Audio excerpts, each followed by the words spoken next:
Hey, good morning, everyone. It's May 10th, 2022 at 8:30 a.m. my time, 8:29. Looks like it's Tuesday, I should say, May 10th.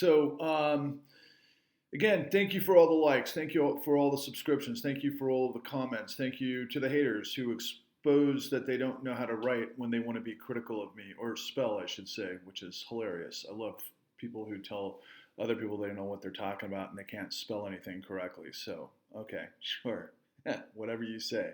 But look, yesterday the market just tanked in a big way, and it was off the heels of a huge tank on Friday. And I've been telling a lot of people that the market isn't the real economy, but the market is definitely an indicator of what's going to happen in the economy. And in a lot of ways, the market is just a casino for those who really don't understand how it works. And people can get in, play games, and go to play roulette, and they can go to the sports book, and they can go to bet on horse races, and anybody can do anything. If you got a little bit of expendable cash, and you can maybe get it on fire for a little bit. But if you don't know how the whole big system works, it's probably going to be a recipe for disaster. And I think a lot of the retail investors who don't really understand the runs and fiscal policy and Fed policy and really what's happening in the broader economy, not to mention inflation. We had this rally since the thing, COVID, right? And it was all predicated on the Federal Reserve flooding the market with liquidity, as they did after the 2008 financial crisis. And this is to protect rich people's assets. Are you rich? What is rich?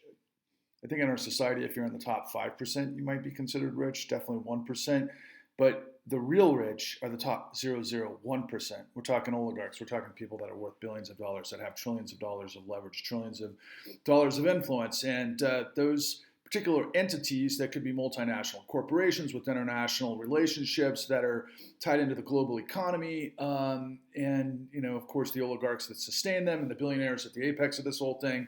And then, of course, a lot of con artists and mobsters that we don't see are behind the scenes, have complete control of the system.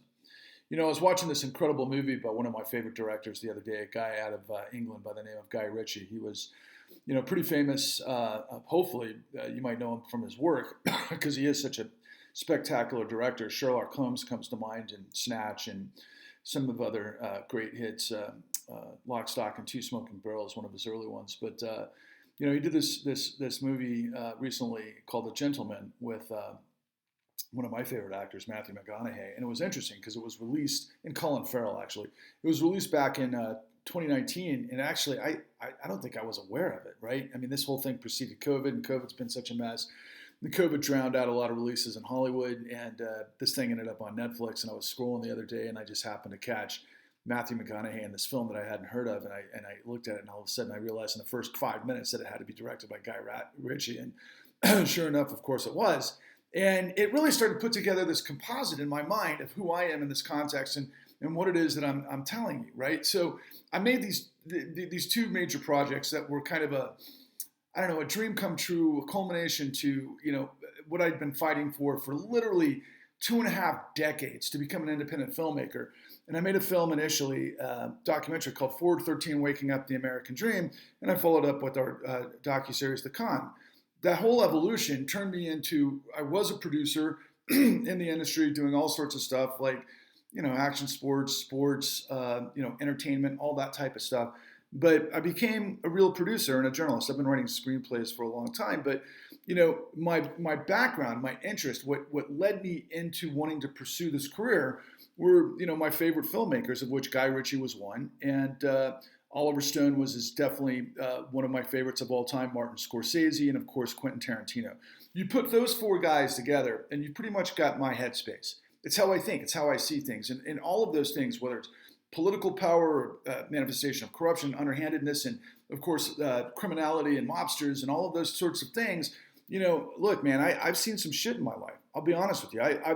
I've seen some scary stuff, man, and I've been close to some real power. And I was never naive about anything, about what people could do. But again, the only thing that I was naive about was that, yeah, I knew what people were capable of in smaller circles and smaller sorts of rings, and what people might be up to that were no good. But I've definitely come across small-time fraudsters in my life and that sort of thing. But I never thought it possible for the entire machine to be Griftopia. Now, incidentally, Griftopia is another title from one of my favorite writers of this period, a guy by the name of Matt Taibbi, and I'm sure a lot of you know who Matt Taibbi is, at least I hope you do. He used to write for Rolling Stone, and now he is on Substack, and he's a great guy in a lot of ways, but he's taken a strange turn. Quite frankly, I think possibly because he might be in the crosshairs of what I think controls the system. Look, Vladimir Putin is the mob boss of Russia, okay? Yeah, he's the president. He came out of the KGB. The Soviet Union fell, and then they created a massive criminal system with the oligarchs and the mobsters that had existed in Russia forever. They got all power, and they started taking out all of their money, back in the 2000s, and stealing it, all of the real assets and values of, the commodities of oil and rare earth metals and timber and all of those things that, the former Soviet Union, Russia, with this huge landmass, had just incredible, economic power, in comparison to a lot of countries. But they extracted a lot of that wealth and they put it into Western markets and they funneled it into real estate and they hid it in film and all those kinds of things. And they ultimately worked tightly with, Donald Trump for one. Okay, he's not the only one, but definitely Donald Trump. And of course, Steve Mnuchin.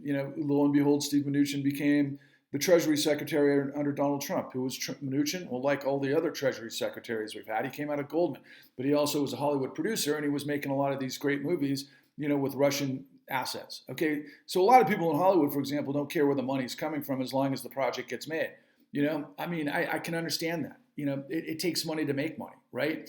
But at the same time, given everything that I've told you about, I was kind of chuckling the other day when I was watching this movie, The Gentleman, because it occurred to me, within the context of what I've laid out to you guys, like 13, the number 13 means principles of God. It means revolution. It means, balance in the universe, in addition to bad luck of Friday the 13th, which was the mob of the Roman Catholic Church and, the King of France working in concert to basically betray the Knights Templars, which came back from the Crusades because they felt them were a challenge to their power. Okay. Once again, throughout history, it's always power, control, power, control. Who's got it, who doesn't, for what end, and how are they going to do it?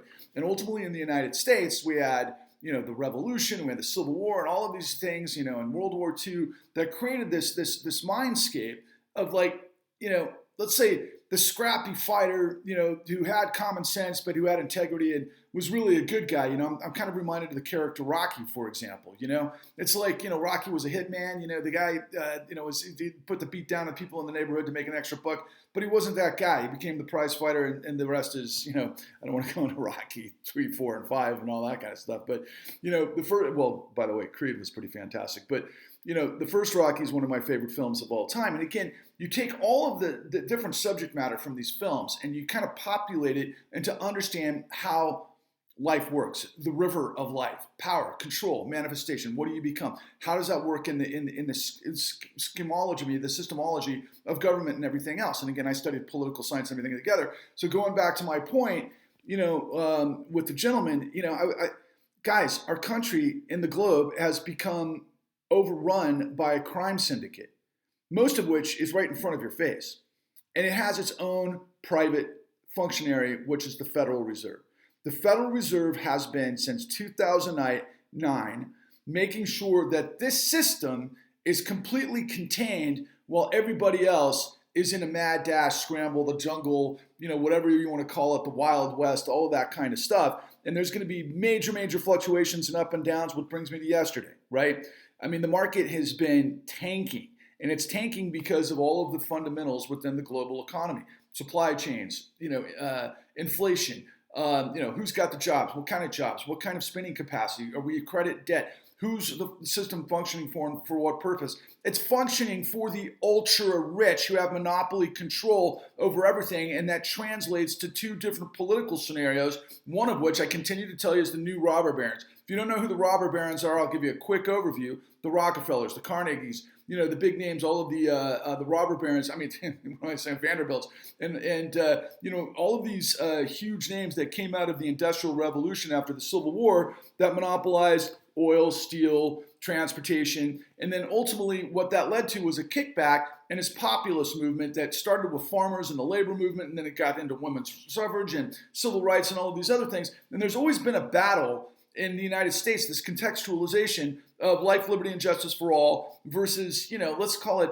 democracy and capitalism. Does it function together, or does it serve the situation where we end up with robber barons? We only get to robber barons if you don't have the integrity of law. When you allow monopolies to happen, when you allow the mob state to exist. When the mob state controls everything, they pay government to work for themselves, not the people. But the revolution, the United States, everything from King George III to the revolution, the Civil War and everything else is of, by, and for the people. Get it? Of, by, and for the people means the government works for the people. That means that we don't have socialism for the people. It means that you have the law to create opportunity so that we have dynamism so that the best can thrive. But you should have some common sense and empathy to where if you do create businesses, you have opportunities for those systems to be stable so that you allow people within those systems to move up, and then you create a stable environment. Is everything going to be perfect all the time? No. Is there a way to make things better than they are? Oh yeah. When you get into extremes and volatility, it's a sign of things that are working for a smaller and smaller group of people that some people think are the cabal. And it is a cabal, because these systems, these oligarchs, this international system that I'm telling you that is resonating after you watch, for example, The Gentleman or all of these other films that I had brought up earlier. I mean, if you put together Goodfellas, and if you put together Wall Street, and if you Oliver Stone's Wall Street and JFK, and if you put together, Quentin Tarantino's Django comes to mind, Inglourious Bastards, but pretty much the sum total, Once Upon a Time in Hollywood, all of those films have elements of what it is that I'm talking about. Okay, in the context of history, there was the real history, right? And so here we are at a crossroads of history again. We had the 2008 great financial crisis that wiped everybody out, that was a criminal syndicate that the media covered up, our government covered up to be able to sustain itself for this international oligarchy and the rich. At your expense. So they created the new aristocracy. So they suffocated us. But I am an American. I'm an American who believes in dynamism, the American dream. You fight for what you get, you earn it, and you move forward with everything you got. But I also believe that you've got to have a system like FDR created to save capitalism from itself, quite frankly, where you have basically a safety net for people who fall through the cracks that ultimately that you can survive and you can move forward and you can get to the next step. And government's always got to have this balance to where, it's basically creating a system of fairness through the integrity of law. But what happens is when you've got, this monstrosity of this, mob syndicate that is using theft by deception, which is fraud, to fuel its system, and it has the Federal Reserve at its back, and everybody else is getting played by it, when the fuck are you going to wake up? Well, you can't wake up unless you understand the facts, and the facts are in The Con, www.thecon.tv. My name is Patrick Lovell. I'm a guy that's basically a muckraker journalist, but now I'm kind of a political activist in this regard. I've joined forces with what's known as the Justice Party. You can check it out at justiceparty.us. It's the executive director is a gentleman by the name of Rocky Anderson. He used to be the two-term mayor of Salt Lake City. He actually ran for the presidency in 2012. He's a progressive guy in the umbrella of quite frankly, Teddy Roosevelt and trust busting, to Franklin Delano Roosevelt and the New Deal. And so what we're creating is the clean New Deal. Look, there's so many people that are like, God, if we could do this, if we could do that, maybe government could create like a revolution and paradigm change because it started purchasing, with renewable energies, and we have technology through universities, and we could create this system that doesn't have to be dependent on oil so that people like Saudi Arabia don't get away with things like 9/11 and that we go on the verge of World War III because of guys like Putin, because oil is sustaining what he's going to do in the Ukraine, and we're stuck in the same place we have been for 20 freaking years. We could have moved forward 20 years ago. Now, when I'm talking about these sorts of things, and all of these people that want, you want Medicare for all, for example, a lot of people want, government to work by and for the people. They want a social safety net. They want this. You can't get any of that if corruption exists. And for all of those people that are like, well, goddamn the socialists, fuck them. You know what? I believe in pull yourself up by your bootstraps and do it yourself. But the bottom line is we have socialism for the rich, but really it's criminality for the rich. It's theft by deception. And you have all of these son of a bitches that are, in on the system that are, in K Street and lobbyists and white shoe law firms and all of these like accountants and firms and professionals that are basically weasels working for, the big money to keep the big money for themselves at everybody else's expense because they can steal it from the Federal Reserve to do freaking Ponzi schemes based on consumption that aren't real and create fictional securities and assets that are going to blow up the world, which is in the con. And it led to a $29 trillion theft in 2009 that was stuck another $23 trillion, I think, in 2019, and nobody knows it. We're north of $50 trillion, and maybe that's to the tiny few. That's to the tiny few. And as markets are tanking and all these retail investors that got into GameStop and AMC and all of the apes, which I appreciate, and they're trying to move that up, to stick it to the hedge funds and the man. I think in the end they got played. They're getting played now. You got to have staying power, but you got to have laws. You got to have the SEC basically get rid of front running. You got to get rid of the pump and dump schemes. You got to get rid of the criminals that basically rig the market for themselves. And boy, if you haven't noticed this, all the big dogs got out like 6 months ago. Freaking Elon Musk and all of these other cats, they cashed out 6 months ago, okay? So now they could just step back and watch the whole thing collapse. So let's say the market collapses, liquidity disappears, the Fed's got to increase, its interest rates up to 0.75 basis points, and then the next thing you know, we got a recession. That means people are losing their jobs. That means they're going bankrupt. That means that they can't afford to pay their houses. That means they get stuck into turmoil like I did in 2008. And why? Why? Because the system is rigged. How do I know the system is rigged? Well, because I'm the producer of the fucking con, where I went on a 13-year adventure with this background of all this understanding of criminality and power and the history of the United States, and not to mention the mob and everything else, and I got common sense and I know how it works. Because I understand policy and I understand what people do when they have power. Like, Bastiat said, back in the 17th century, and grill it in your frickin' mind, man. When a group of men discover plunder, they create a legal code to authorize it and a moral code to glorify it, which means they're pissing on your head telling you it's rain. They must have thought I was some kind of new fool. Fuck that. We can come together. We can create a populist tidal wave that we can learn from what took place from the populist movement that combined the farmers and the labor that went against the financial system at that time that tanked them, through the trust busting that led to Teddy Roosevelt, that then ultimately, after the Great Depression, led ultimately to Ferdinand Pecora. Laying out the facts of lying, stealing, deceiving, and theft by a group of people that wanted it all for themselves because they think it's an aristocracy. I don't know why this thing happens all over, throughout the history of the world. I mean, my God, it's insane, right? Greed, power, destruction. It fuels itself over and over and over. I can tell you, when I was a kid, I grew up in Houston, Texas, and I was always part of the upper middle class, right? Oh, poor me, right? Yeah, fuck that. My parents, my granddad, and my parents, they worked for what they got, let me tell you, okay? And they were successful, but they never got to the pinnacle. But I was close, like in all the neighborhoods I lived in, I was always close to the guarded gates of the ultra-rich.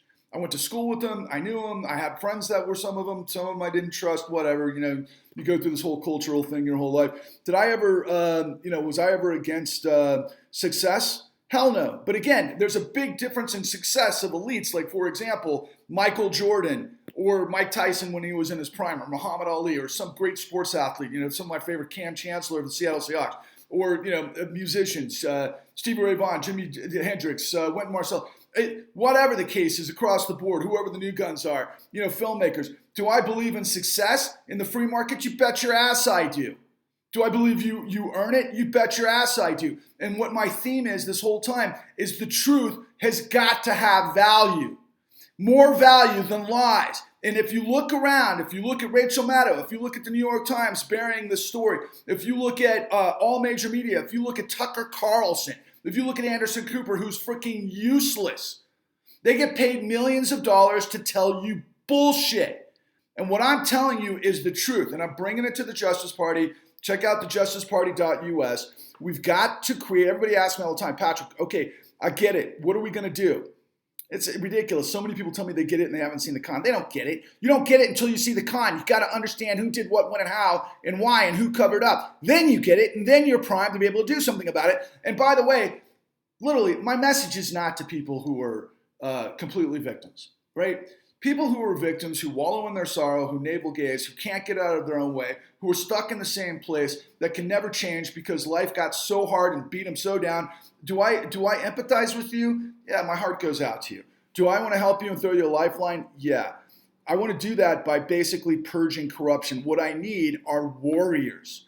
I need warriors for justice. I need competitors who believe in dynamism, in the American dream, and know that the worst betrayal in the history of our lives are the theft and deception by a criminal apparatus that is corrupt. The law functions for a reason. What is the most important thing in society? It's the law. Because otherwise, you have a runaway train wreck of corruption if you don't have accountability in the law. And that's what we're talking about. So we need millions of people to get their head around it. This has got to be an education campaign. It's got to be a situation where I touch millions of you out there, and then you start championing the con, and together we come together to purge the con. Is it about Patrick Lovell? No. But I got to be a leader because nobody else is. Okay? I'm the one who's got the goods. I went on the 13-year odyssey to actually get the facts that nobody else was willing to tell you. So what am I going to do? Sit in the corner and stay silent? No. In fact, when the whole system becomes silent because they want to ignore me, what am I going to do? I'm going to get louder! So that's what Patrick Lovell does. That's what it's all about. It's truth, liberty, and justice for all. It's the integrity of law. It's to make, it's to hold the bad guys to account. I want to take this system down like there's no tomorrow. And is that a revolutionary act? Yeah, maybe when the whole system's corrupt. Do I want to do it violently with blood in the streets? I'd rather avoid it. I'd rather do it with the law to basically put on trial the son of a bitches that need to be exposed, and then put those son of a bitches in prison where they belong, and then get their money back that they looted, and then cleanse the system of those son of a bitches in that culture, so that we can have a system that's fair and honest, so that the best rise to the top. And that we never look down on those that have fallen through the cracks, because people are always going to have problems. You should have some empathy for people, and you should have a social safety net, and you should have opportunity for everyone in a system that has integrity of law. We're big and good enough to be able to do that. We can find, let me tell you something, if we created the revolution of our mind, spirit, and our consumption, and we wanted to recreate the energy paradigm of the United States, we wouldn't have enough workers to be able to do that, because that's what we should have done 20 years ago. We've got to get off of oil. That's first and foremost. Are we ever going to be completely off of oil? No, of course not. Not in our lifetimes. There's too much, enveloped with it in society. Plastics, avionics. Jet fuel, that sort of thing. But there are alternatives, and there's a way to make things happen. And I think the greatest aspect of the United States, like the thing that I always fall back on, is the notion of NASA. These guys were geniuses, and they figured it out. You wanted to create a moonshot, so you create a moonshot, and you do it, and you find the answers to difficult problems, and then you achieve. That's what we're supposed to be. We're not a bunch of people that are supposed to have a few people that basically put the rest in slavery, and they can steal for them system. That's the aristocracy. Don't you know what it means to be an American? I don't think most of you do. I think most of you think you can flip your fucking channels and watch some bullshit and not know how the world fucking works, and then completely cave when your world falls apart, and then expect somebody to save you. Save yourself by joining us. Onwards and upwards.